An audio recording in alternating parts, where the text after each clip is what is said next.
오늘 주시는 하나님의 말씀 보도록 하겠습니다. 구약성경 시편 56편 8절로 10절까지의 말씀, 제가 가지고 있는 구약성경 842면에 있습니다. 시편 56편 8절로 10절까지의 말씀, 우리 시편 56편 8절로 10절까지의 말씀을 다 같이 한 목소리로 봉독 드리겠습니다. 나의 유리함을 주께서 계수하셨사오니 나의 눈물을 주의 병에 담으소서. 이것이 주의 책에 기록되지 아니하였나이까. 내가 아뢰는 날에 내 원수들이 물러가리니 이것으로 하나님이 내 편이심을 내가 아나이다. 내가 하나님을 의지하여 그의 말씀을 찬송하며 여호와를 의지하여 그의 말씀을 찬송하리이다. 아멘. 하나님의 말씀입니다. 부부가 오랜만에 주말을 맞이해서 같이 있고 싶어 했다고 합니다. 근데 남편이 토요일에 등산 약속을 잡아놔서 등산을 가야겠다고 길을 나서는 겁니다. 아내는 오랜만에 날씨도 좋은데 가족들끼리 같이 있자고 했지만 남편은 약속이 있다라고 하면서 아내의 손을 뿌리치고 등산에 갔습니다.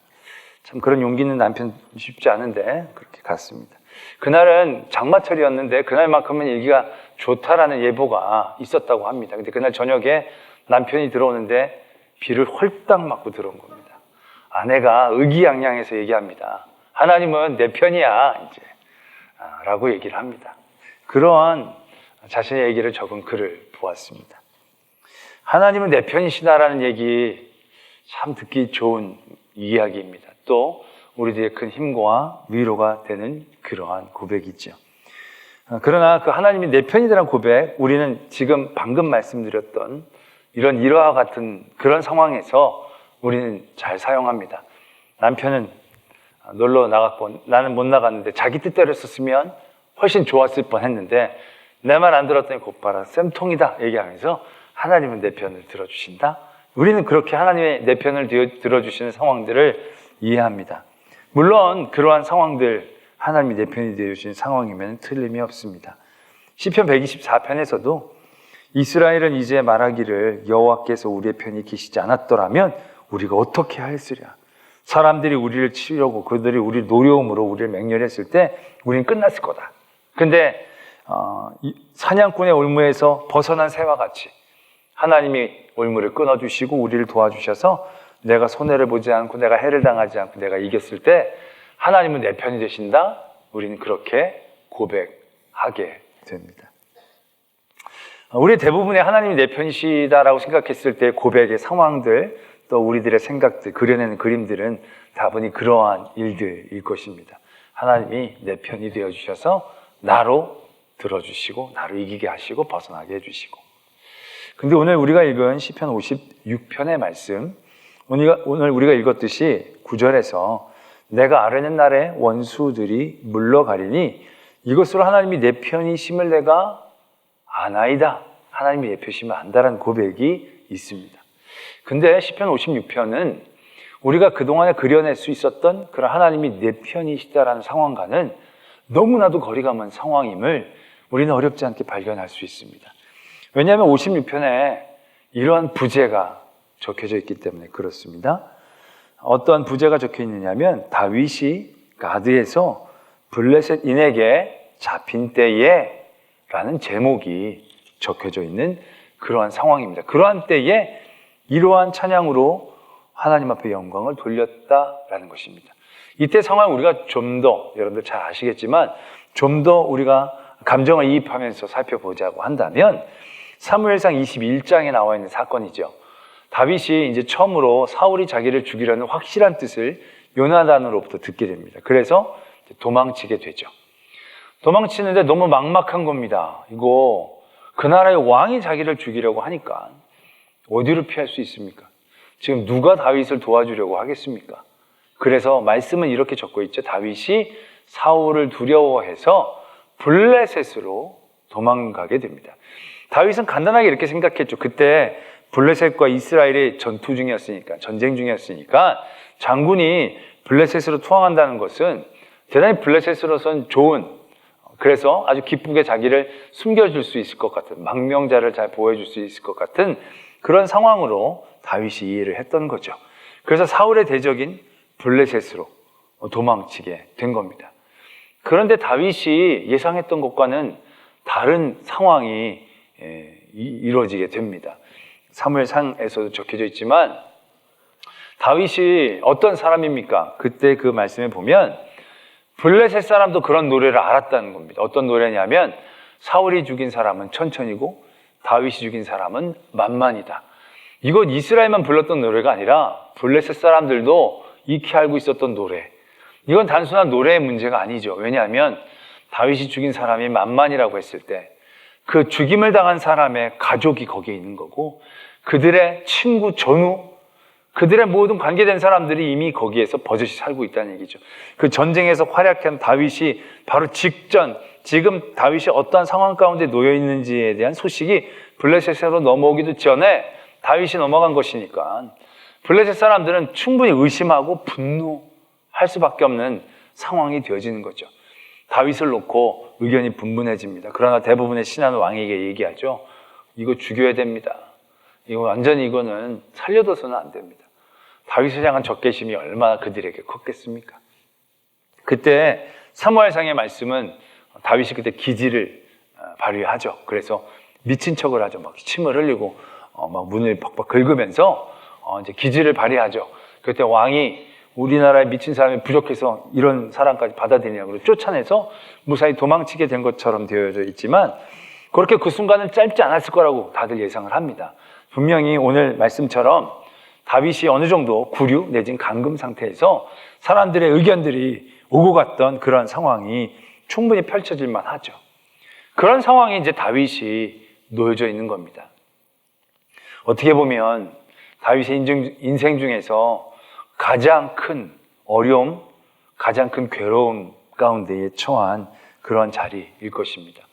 만감이 교차할 자리이죠. 왜냐하면 이전까지는 장군이었고 왕의 사위였고 그래서 블레셋, 하나님을 대적하는 블레셋, 그들과 용맹하게 싸웠던 그 다윗이 어떻게 하다가 적군에게 투항하게 되는 배신자, 도망자, 그런 모든 이름을 쓰고 여기까지 왔는데도 불구하고 이 땅에서도 다윗을 받아들여 주고 싶어 하지 않는다는 거죠. 어느 누구도 자기를 보호하거나 자기의 편이 되어주고 싶어 하지 않는 그러한 삶의 자리. 완전히 자기 혼자 버려져 있는 그런 삶의 자리에 다윗이 지금 오롯이 서 있다라는 것입니다. 하나님은 고사하고 사람들 중에 어느 누구도 다윗의 편이라고 얘기하기 어려운 그런 자리에 그가 서 있습니다. 또한 그런 상황적인 모습뿐만이 아니라 영적으로도 지금 대단히 좌절하고 그의 죄 가운데 그런 자책감으로 그가 넘어질 수 있는 자리인 것입니다. 왜냐하면 아까도 말씀을 드렸지만 다윗이 사울이 자기를 죽인다라는 얘기를 듣고 하나님이 블레셋의 땅으로 그를 인도해 주신 게 아닙니다. 하나님이 가라고 얘기한 거 아닙니다. 그가 하나님께 묻고 하나님께 의지해서 그 일들을 결정한 게 아닙니다. 사울을 두려워해서 그가 선택하고 그의 인간적인 생각으로 내가 이렇게 가면 되겠구나 라는 그의 인간적인 판단으로 블레셋에 간 겁니다. 그래서 딱 가서 그런 상황을 맞이하고 났더니 다윗은 그걸 깨닫게 된 거죠. 내가 하나님께 여쭤보지 못했구나. 내가 하나님께 의지하지 못했구나. 내 인간적인 두려움과 내 인간적인 생각과 계산으로 여기에 왔기 때문에 이러한 어려움에 내가 처하게 됐구나를 깨달을 수 있는 충분한 상황이었다는 거죠. 그래서 보면 시편 56편에 보면 굉장히 자주 쓰는 다윗의 고백이 있습니다. 그게 무엇이냐면 내가 하나님을 의지한다라는 얘기를 많이 씁니다. 10절에서부터 보면 내가 의지하여 그의 말씀을 찬송하고 또 한 번 의지하여 그 말씀을 찬송한다라고 적고 있죠. 11절에 또 내가 하나님을 의지하였은즉 두려워하지 않는다고 되어 있습니다. 그 앞에서부터 보면요, 4절에서도 내가 하나님을 의지하고, 길지 않은 찬양에서 하나님을 의지한다는 얘기들을 몇 번이나 사용하고 있다는 거죠. 그것은 무엇을 의미하는 것입니까? 그가 하나님을 의지하지 못했던 그의 판단과 그의 생각에 대한 깨달음과 죄책감이 그의 안에 있음을 보게 하는 대목이다라는 얘기죠. 그가 하나님을 의지하지 못하고 선택한 일들에 대한 책임을 오롯이 져야 되는 그 자리, 하나님의 말씀에 따라 가지 않았기 때문에 이러한 대우와 이러한 처우를 받아들일 수밖에 없는 좌절의 시간, 아무도 그의 편을 들지 않는 그런 외로움의 시간 가운데 그가 처해 있다는 것입니다. 근데 그때 다윗이 이렇게 고백하고 있는 거예요. 하나님은 내 편이십니다.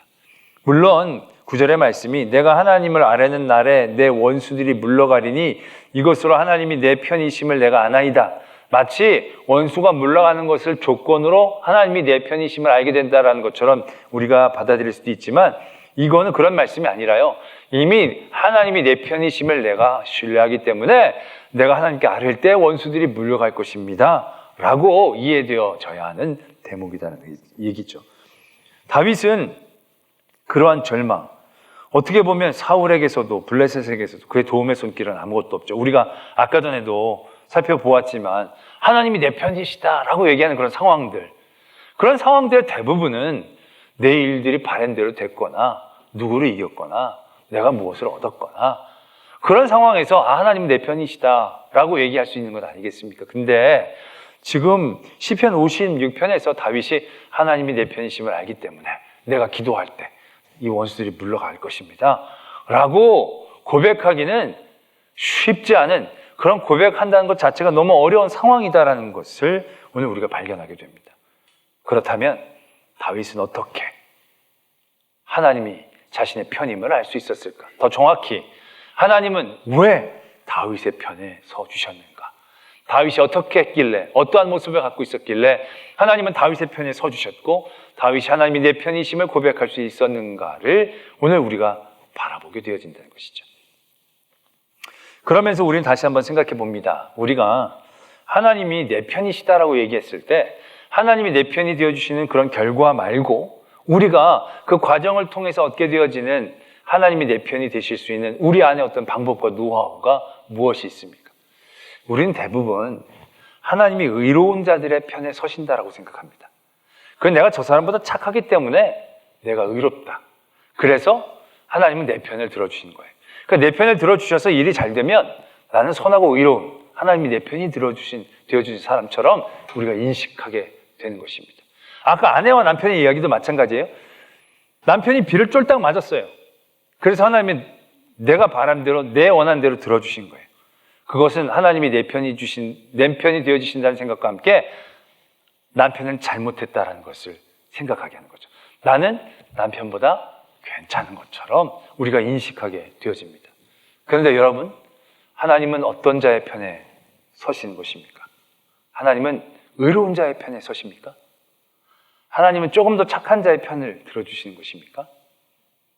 만약 그렇다면 누가 하나님의 편에 설 수 있겠습니까?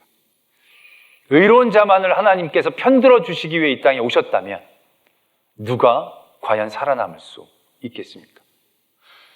우리는 하나님을 우리가 잘 알아야 됩니다. 우리는 하나님이 의로운 자를 복주시는 하나님이십니다. 근데 하나님이 의로운 자만 편들어 주시고 의롭지 못한 사람은 멸하고 죽이고 없애는 하나님처럼 생각하는 경우들이 있다는 겁니다. 그럼 그건 온전한 하나님이 아닙니다. 하나님이 세상에 반쪽만을 위한 하나님이 되어지는 것이지 아직 반쪽도 아니죠. 아주 소수만을 위한 하나님이 되어버리고 만다라는 건 생각하시지 않았습니까? 아까 전에도 남편과 아내 얘기가 들었을 때 그럼 하나님은 빗쫄딱 맞은 남편은 버리신 겁니까? 그 남편은 앞으로 돌아보시지 않는 겁니까? 이 아내만 계속 얘기하고 이 아내만 복주시는 하나님이 되시는 겁니까? 그럼 그 가정은 하나님 앞에 패배한 남편이 있고 하나님 앞에 승리한 아내, 하나님이 편해 주신 아내가 있으면 그 가정은 누구의 편인 겁니까? 우리는 그렇게 생각할 때가 많이 있습니다. 그래서 우리는 이 땅 가운데서도 그렇게 이해하고 그렇게 바랍니다. 그 요즘 보면 다 교회 안에서 여러 가지 어떤 분쟁이 있을 때 하나님이 자기 편이 아닌 사람이 아무도 없어요. 다 하나님이 자기 편인 거예요. 근데 그 하나님이 자기 편이 된 걸 어떻게 나중에 그들이 확증받기를 원합니까? 나중에 재판을 걸어요. 그 재판을 걸어서 세상 법정에서 승리하게 되면 하나님이 내 편이라고 생각하는 거예요. 이게 얼마나 말도 안 되는 상황입니까? 세상에서 판결해 주는 게 하나님의 편이다라는 얘기예요. 그게 내가 조금 더 옳기 때문에, 내가 좀 더 의롭기 때문에. 그럼 하나님은 저 편을 버리시고 저 편을 없이 하는 하나님이십니까? 예수님이 이 땅에 오시는 건 이유는 뭡니까? 하나님 믿는 사람 편들어 주려고 내려오신 것입니까? 아니거든요. 모두를 구원하시기 위해 오신 것이 예수님의 목적입니다. 구원코자 오신 것이지 편들어 주기 위해 오신 게 아닙니다. 분명히 예수님은 말씀하십니다. 하나님은 의로운 자의 밭에도 악한 자의 밭에도 비를 내리시는 하나님. 우리가 정말로 하나님이 살아계시다면 그러기를 바라지 않습니까? 비가 가뭄에 나중에 가뭄 끝에 비가 오는데 여기는 교회 다니는 사람 밭이고 바로 옆에 교회 안 다니는 사람 밭이 있어요. 이 사람이 열심히 기도했는데 이 사람은 뭔 저런 거 갖고 기도하냐 맨날 비아냥거렸어요. 그럼 그때 딱 비가 오기 시작하는데 요즘 그러지 않습니까? 요즘 이게 지역적 강우가 내리는데 여기는 비가 안 오고 여기는 비가 오고 그런 경우 많잖아요. 딱 그렇게 이제 하나님 기도하고 하나님 찾는 그 밭에만 비가 막 내리는 거예요. 비가 한 방울도 안 내리는 거예요. 우리는 그럴 때 하나님이 우리 편이시고 우리는 승리하는 거야 막 이렇게 얘기하고 싶어 하지 않습니까? 홍수가 막 나는데 막 무너져 가는데 교회만 안 무너지는 거예요. 절 다 무너지고 다 무너지는데. 그러기를 바라는 게 우리들의 마음이고 그럴 때 하나님이 우리 편이시다라고 고백하고 싶어 하는 게 우리 아니겠습니까? 그렇다면 여러분 하나님은 결국 교회 다니는 사람만 딱 구원하시기 위해서 오신 그 안 다니는 사람들은 다 멸하시기 위해서 오신 하나님이시겠습니까? 예수님의 그 보혈은 반쪽짜리 보혈입니까? 아니지 않습니까? 예수님께서도 분명히 말씀하셨습니다. 내가 의인을 부르러 온 게 아니라 죄인을 부르러 왔다라고. 믿음의 사람들을 택하여 모든 이들을 믿게 하시기를 원하시는 게 하나님 아니십니까? 아브라함을 택하신 게 딱 아브라함만 복 주시려고 핀셋처럼 아브라함 뽑아가지고 아브라함만 복되게 하고 다른 사람들은 부러워 죽게 하려고 하나님이 아브라함 택하신 게 아니지 않습니까? 그 아브라함을 택하여 복의 근원이 되게 하시고 열방이 복을 받기를 원하시는 것이 하나님이시다는 거죠. 그런데 우리는 그 하나님이 편드는 하나님인 것처럼 착각하고 오해하는 거죠. 그래서 하나님이 편들어 주신 사람이 좀 더 선하고 좀 더 의롭다라고 생각하기를 바라고 있다라는 얘기죠. 그런데 오늘 다윗은 어떻습니까? 그러면 하나님이 사울의 편은 들어주시고 다윗은 버리신 것처럼 보이지 않습니까? 우리가 지난주에도 그랬지만 함께 하신다? 우리는 그 함께 하시는 그림을 세상적으로 그리지 않습니까? 오늘 다윗은 절대로 하나님이 편들어 주신 사람처럼 보이지 않습니다. 어느 누구도 하나님이 편들어 준다면 이런 지경까지 처한다고 생각하지 않을 것입니다. 분명히 하나님께 버림받았다. 하나님은 사울의 편을 들어주시는구나. 그렇게 생각할 수밖에 없는 상황입니다. 우리가 생각하는 상황대로 그려낸다면, 그러나 오늘 다윗은 하나님이 내 편이시다라고 고백하고 있다는 것이죠. 이것이 어떻게 가능할 수 있었겠습니까? 8절의 말씀이 이렇게 적혀져 있지 않습니까? 나의 유리함을 주께서 계수하셨사오니 나의 눈물을 주의 병에 담으소서. 이것이 주의 책에 기록되지 아니하였나이까. 다윗은 충분히 분노할 수 있는 상황입니다. 원망할 수 있는 상황입니다. 하나님께 따질 수 있는 상황이다라고 얘기할 수도 있을 겁니다. 왜요? 다윗이 잘했잖아요. 이때까지 그렇게 잘못한 게 없어요. 큰 잘못은 이 뒤에 있지. 다윗은 정말로 하나님 앞에 신실하게 충성되게 이전까지 살았어요. 사울을 위해서도 이스라엘을 위해서도 하나님을 위해서도 모든 사람들에게 칭찬받는 삶 살았던 다윗이에요. 근데 그런 다윗이 이 지경까지 처하게 됩니다. 그 모든 상황 가운데에서 다윗의 그 안에는 얼마나 큰 분노가 있었겠습니까? 사울에 대한, 사울 옆에서 이간질했던 사람들, 또 이 블레셋, 이 악한 이들이 그를 대하는 모든 태도들, 이 이방인 하나님을 모르는 이 사람들이 자기를 대하는 모든 태도들 가운데에서 다윗은 너무 화나고 분노하고 하나님을 원망할 수 있는 상황이었을 것입니다. 그리고 하나님 앞에 하나님 내 편이 되어 주셔야 되지 않겠습니까?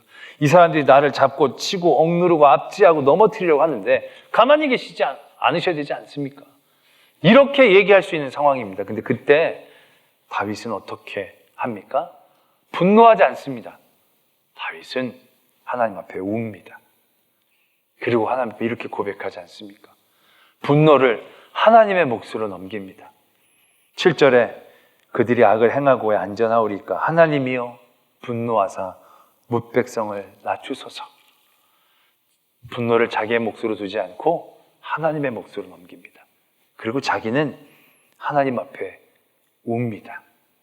나의 눈물을 주의 병에 담으소서. 너무나도 힘들고 어려움, 분노와 많은 원망이 쌓여질 수 있는 그 상황에서 운다라는 것은 무엇을 의미하는 것이겠습니까? 운다는 것은 결국 하나님 앞에 모든 것들을 내어 맡긴다는 것을 의미하는 것일 겁니다. 그 분노에는 물론 원망도 좀 포함되어 있을 수 있었겠지만 분노 앞에는 자기의 연약함에 대한 인정, 하나님 앞에서의 자기의 죄에 대한 고백, 하나님만을 의지하고 하나님께서 나를 긍휼히 여기시길 원하는 간절함, 결국 그것이 이 눈물에 담겨져 있는 것이 아니겠습니까? 다윗이 그 모든 삶의 자리에서 눈물을 흘렸을 때 그의 마음에 하나님께서 이러한 확증을 주시는 거죠. 내가 너와 함께한다. 내가 너의 편에 있다. 그때 비로소 다윗은 전혀 상황적으로나 환경적으로나 하나님이 그의 편이라고 이해할 수 없는 그런 상황에서 하나님이 내 편이심을 고백합니다. 이건 그냥 자기 최면이 아니라 하나님이 그의 눈물을 바라보시고 그의 눈물을 만져주시는 역사이다라는 것입니다. 아까도 말씀을 드렸지만 하나님은 누구의 편을 들어주시게 오신 게 아닙니다. 모두를 구원해 주시기 위해 오셨다는 거죠. 그렇다고 하나님은 굉장히 공정하게 대하시는 것이냐? 아니다는 겁니다. 결국 하나님께서 먼저 잡아주시고 하나님께서 먼저 품어주셔서 하나님께서 같이 이렇게 세워주시고 싶어 하시는 사람들의 첫 번째 모습이 무엇인지를 우리는 분명히 기억해야 한다는 것이죠. 히스기야 왕이 병에 걸려 죽어갑니다.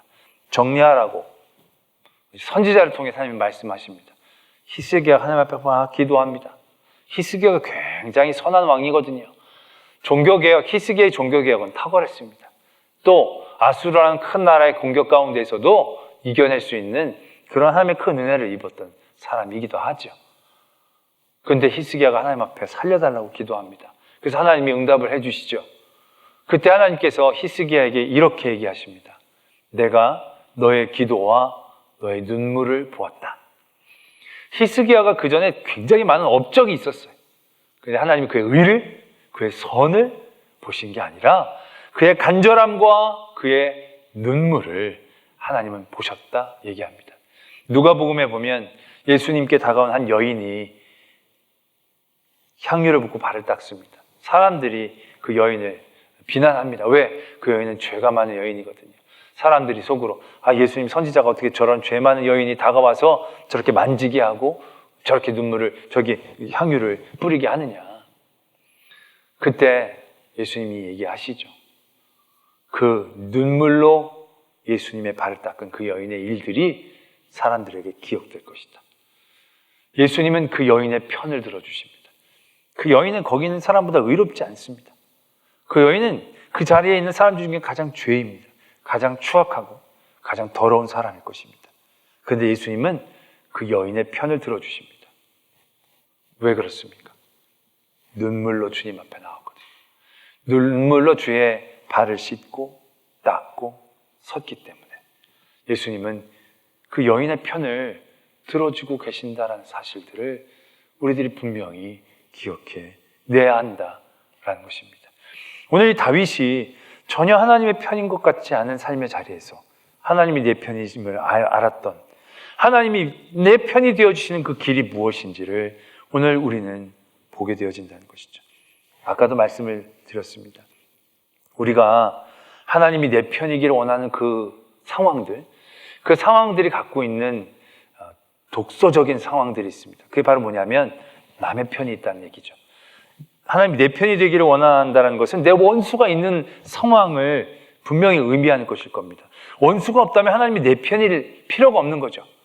내 편을 들어줘야 된다는 것은 상대편이 분명히 있어야 되는 것을 의미하는 독소적인 상황들이 있는 것을 의미합니다. 그런 상황 가운데에서 우리가 나타내낼 수 있는 태도는 분노입니다. 원망이고요. 적개심일 겁니다. 왜? 내 편이 아닌 편은 악으로 간주할 때가 대부분 많으니까. 사울은 악인 거죠. 다윗에게는 분명히 없어져야 될 상황일 것입니다. 그래서 분노하기 쉽다는 거죠.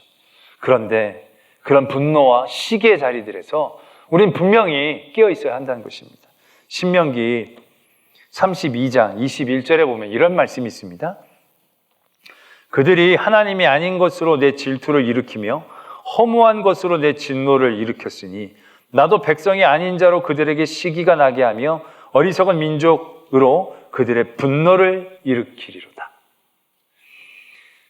이스라엘이 나중에 멸망하기 직전에 바벨론의 그러한 공격들을 당하면서 그들이 나타냈던 태도가 바로 이겁니다. 그들이 시기하고 분노했어요. 왜요? 아니, 우리는 그래도 저들보다 의로운데, 우리는 저들보다 착한데 왜 저들이 잘 됩니까? 저 악한 사람들 왜 그냥 둡니까? 그들이 막 분노하고 시기했어요. 그 상황이 딱 지금 신명기에서 경고하고 있는 이 상황인 거예요. 그들이 분노와 시기는 선함에서 나온 게 아니에요. 그들이 하나님을 떠났기 때문에, 그들이 하나님을 제대로 섬기지 못했기 때문에 하나님이 다른 민족들을 들어서 하나님의 도구로 사용하시는 거예요. 그러면 그들이 그 자리에서 해야 될 행동은 바로 무엇입니까? 예레미야가 그렇게 얘기했고 이사야가 그렇게 얘기했듯이 그들이 그런 다른 민족들이 그들을 시기가 나고 분노가 나게 만들 그때에 그들이 행해야 될 바른 태도는 우는 것입니다. 하나님 앞에 자복하고 눈물로 회개하는 것입니다. 그러했을 때에 하나님이 그들과 함께 하시고 하나님이 그들과 도와주신다는 것을 그들이 볼 수 있었습니다. 그런데 그들은 분노합니다. 왜 저들은 잘 되고 우리는 입니까? 그들이 하나님 앞에 행했던 악은 기억하지 못하고 그들보다 더 악한 이들을 바라보면서 괜히 화내고 괜히 질투하는 그들의 모습들, 그것은 이미 하나님으로부터 경고를 받았던 모습이다라는 것을 우리가 분명히 바라볼 수 있어야 한다는 것이죠. 우리는 어떻습니까? 여러분들은 지금 어떻습니까? 하나님이 내 편이 되어주시기를 원하는 그런 모든 삶의 자리에서 우리 마음에는 지금 어떠한 마음이 있습니까? 분노가 있지 않습니까? 화가 나지 않습니까? 자기와 같이 있기를 원했는데 홀로 등산 간 그 남편을 향한 화가 이 안에 있지 않겠습니까? 그래서 비라도 쫄딱 맞아라, 그런 바람이 있었죠. 비 맞고 오니까 통쾌하죠. 너무너무 좋죠. 하나님 내 편인 것 같죠. 그럼 그 가정에 뭐가 남습니까? 그 가정에 무엇이 하나님의 은혜로 주어지는 것이겠습니까? 우리들이 갖고 있는 그런 모든 분노의 자리, 거기에서 하나님이 내 편이 되어주시기를 위한 우리의 간절함, 그 자리에서 우리가 가져야 될 것은 무엇인지 다시 한번 우리는 바라봐야 합니다. 오늘 다윗을 통하여 하나님이 편 들어주신 사람이 어떤 사람인지 말씀해 주고 계십니다. 의로운 사람 아닙니다. 착하고 선한 사람 아닙니다. 애통하는 사람, 우는 사람에게 하나님은 함께 하십니다. 스펄전 목사님이 그런 도전을 늘 했다고 합니다. 설교 준비하기 전에 예수님을 3번 자기가 부른답니다. 3번을 부를 동안에 자기가 눈물이 나지 않으면 자기가 강팍해져 있음을 깨닫게 되어진다는 것입니다. 말씀을 준비할 때 큰 도전이 되어졌습니다. 왜냐하면 저도 분노로 말씀을 준비할 때가 많이 있거든요. 우리가 저지르는 많은 악한 것들에 대한 분노, 이래서는 안 되는데, 그래서 가르치려고 하는 열정들, 막 그런 것들을 통해서 하나님의 편을 들어가며 하나님이 내 편이시다는 확신 가운데에서 막 말씀을 준비하려고 했을 때가 한두 번이 아닙니다. 근데 정말로 하나님의 편에 서서 그 일들이 이루어지는 것이 어떤 것인지. 여호수아가 여리고 성의 전투에 앞서 기도를 하려고 합니다. 이스라엘 민족이 첫 번째로 치르려는 전쟁입니다. 제대로 된 전쟁입니다. 얼마나 긴장하고 간절함이 있겠습니까? 근데 그의 길 앞에 누군가가 칼을 들고 서 있습니다. 여호수아가 묻습니다. 당신은 우리 편입니까? 적의 편입니까? 그때 하나님의 군대 사자가 이렇게 얘기합니다. 나는 하나님의 군대 장관이다. 네가 선 곳은 거룩한 곳이니 신을 벗어라. 아니, 내 편입니까? 적의 편인가? 물었으면 나 네 편이다. 그들 편 들어주신 거 오신 건 아니겠습니까? 근데 하나님은 그렇게 얘기해 주시지 않습니다. 나는 하나님의 군대 장관이고 네 신을 벗어라. 무슨 의미입니까? 그들이 하나님의 편에서 순종하기를 원하시는 하나님의 마음인 거죠.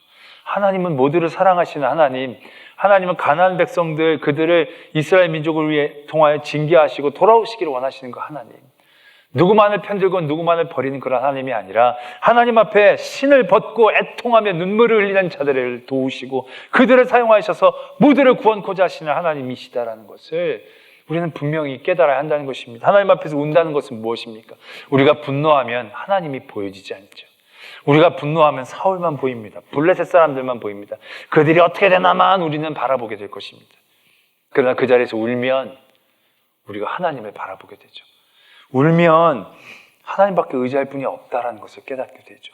우리가 울어야 하나님이 보이고, 우리가 울어야 하나님 앞에 우리의 마음이 연약해지고, 울어야 하나님 앞에 우리가 간절함으로 나갈 수 있고, 울어야 우리가 하나님의 도우심을 힘입을 수 있고, 그리고 하나님의 도우심을 힘입어야 하나님께서 하나님의 계획과 섭리대로 그 일들을 이루시지 않습니까?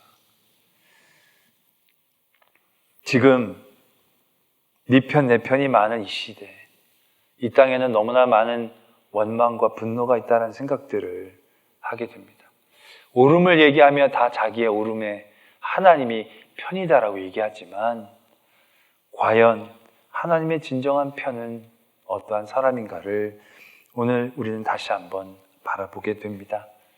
이 시대에 눈물이 너무 없는 시대가 아닌가라는 생각들을 하게 됩니다.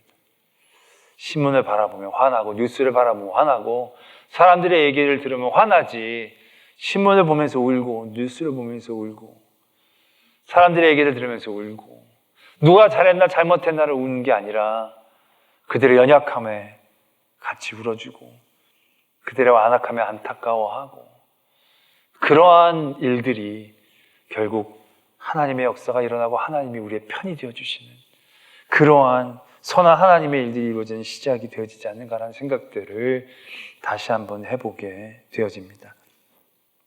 오늘 다윗을 통하여 하나님이 우리의 편이 되어지시는 방법을 보게 됩니다. 오늘 우리의 삶의 자리에서 하나님 앞에서 나의 의로움, 선함, 그것을 하나님을 내 편으로 만들지 마시고요. 나의 눈물을 주의 병에 담아주십시오 라고 고백할 때 하나님이 내가 너 편이다 위로해 주시는, 그래서 하나님만을 의지하며 하나님과 함께 동행함으로 이 위기의 순간과 시간들을 견디고 이겨내갈 수 있는, 유혹의 시간들을 악에게 내어주지 않고 선으로 이길 수 있는 그런 저와 여러분들이 되어지기를 도전합니다. 함께 기도하겠습니다. 이 시간 기도할 때 하나님, 나의 눈물을 주의 병에 담아 주시옵소서. 내가 모든 삶의 어려운 자리에서 먼저 울기를 원합니다.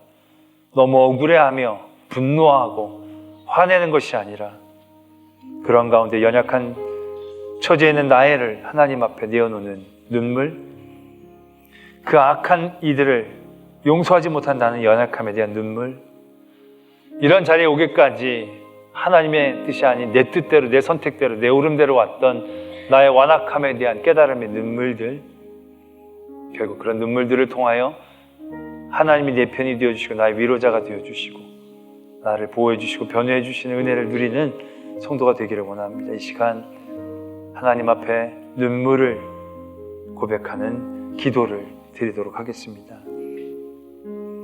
하나님 아버지, 너무 화만 냈습니다. 소리만 질렀습니다. 원망했습니다. 우리의 눈은 치켜떴습니다. 그래, 모든 삶의 자리에서 하나님의 도우심을 받을 수 있는 건 우리의 눈물입니다. 나의 연약함에 대한, 나의 이런 악한 처지에 대한 답답함들, 하나님, 분노는 하나님의 몫입니다. 그리고 하나님 앞에 우리의 눈물, 우리의 연약함, 우리의 죄됨 깨닫고 나면 버린 눈물, 그 눈물을 통하여 하나님의 위로와 긍휼의 손길들을 얻게 하시고 하나님의 세워주심을 경험케 하여 주시오. 하나님의 이름으로 승리하는 저희들 되게 하여 주시옵소서.